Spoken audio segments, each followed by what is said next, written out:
ప్రణీత్, నువ్వెందుకు అప్సెట్గా ఉన్నావు? నా పేరు మన ఛానల్లో పెట్టలేదు కాబట్టి నేను అప్సెట్ అయ్యాను. అరే బన్ను, వాడేంటి డల్గా కూర్చున్నాడు? ఛానల్కి నా పేరే ఉంది, వాడి పేరు లేదని అప్సెట్ అయ్యాడంట.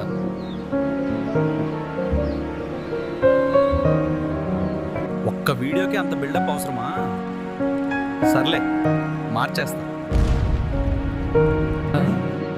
నీ బిల్డప్ కూడా ఆపి ఇంతకేం మారుస్తావు?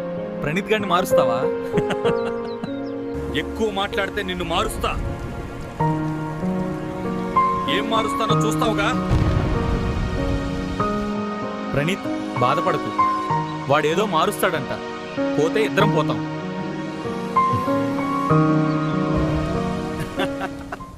మీరెక్కడికి పోతారా? మీతో చాలా పనుంది మిత్రులారా.